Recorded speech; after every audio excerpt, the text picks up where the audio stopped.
Hi, how you doing? Justin here. In this video today we're going to be checking out some 12-bar blues variations. Now these things are really cool because what we're doing is we're taking the regular 12-bar blues shuffle pattern that we had in the previous stage, this one, and we're adding in a whole bunch of little variations that you can do, like and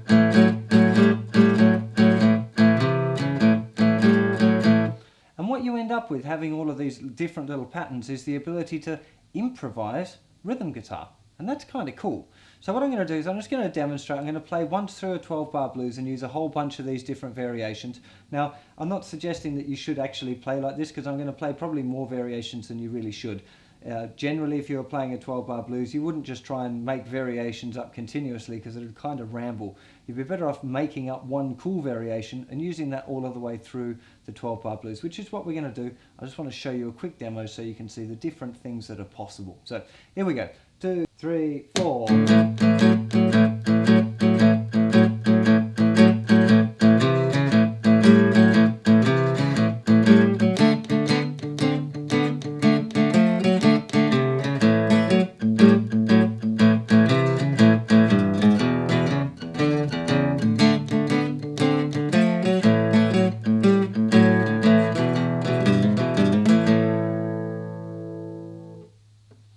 There are loads and loads of different variations you can do. So what I'm going to do now is just take you through some of the most common ones, but it's a really good idea to try and improvise and muck around with these and end up creating your own riff.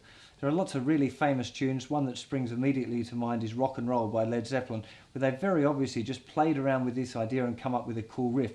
Whole Lot of Rosie, AC/DC, another good one that you kind of based around this riff.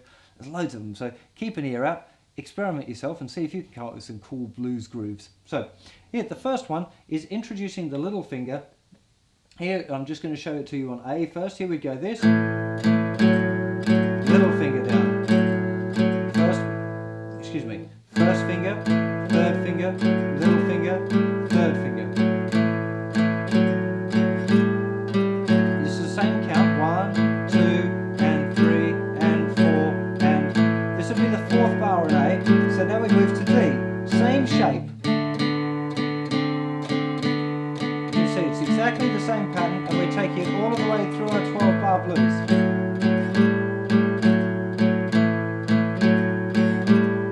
Down to the E. Same pattern still works. To D. Back to A. And down to E.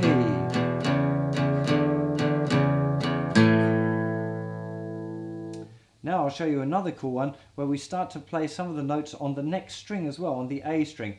So this pattern, I'm not going to take this one through the whole 12-bar blues, I'll just do it in A, might move it over to the D, but the idea would be that you take each one of these patterns and move it through a whole 12-bar blues without changing the pattern. Be able to do each one of these patterns that I show you through the whole thing and then start to muck around changing between one and the other during the blues if you like. So here we go for the second variation. It's this.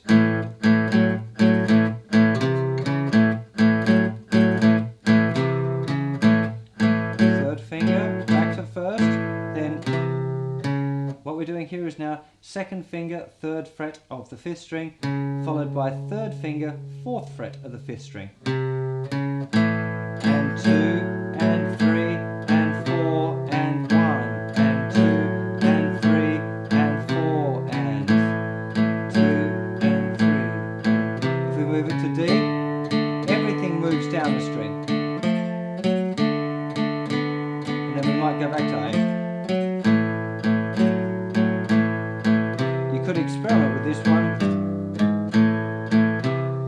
by putting these on the wrong strings. Maybe that might sound cool. The cool thing, everything's cool. God man, everything's so cool. This is cool and that's cool. Got to stop saying cool so much, don't you reckon?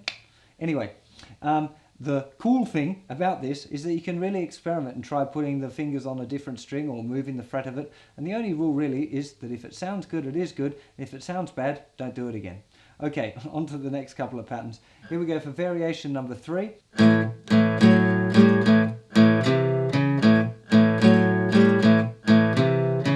So we can see here 2 plucks on the first one, then just 3rd finger down for 1 pluck, little finger down for 1 pluck, back to just the 1st finger, then second finger down on the 3rd fret of the 5th string, and then 3rd finger down, 4th fret, 5th string. So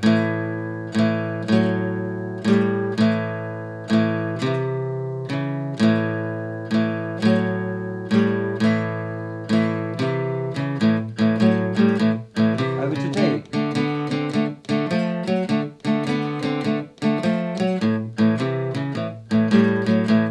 Really muck around with this stuff loads. There's lots of different variations you can do. And lastly, variation number 4, we've got here.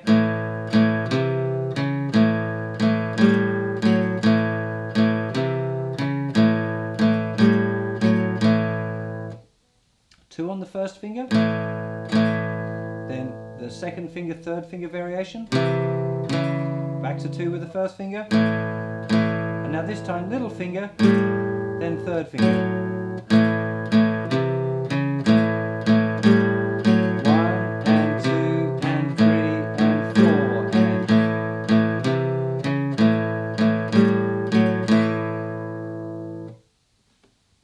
As you can see, the possibilities are kind of endless, but it's a really, really good fun one, especially being this is the kind of rhythm that you might play if you were having a jam with someone, that they would sit there and play these kind of different little variations while the other guy was doing a solo. And it means that you can play rhythm guitar for quite a long time without getting yourself bored if you're doing a practice thing. But remember, you don't want to make things too complicated when you're playing for real, because sometimes less is more, and it's nicer just to have a nice simple little groove with a small variation if you think it's necessary.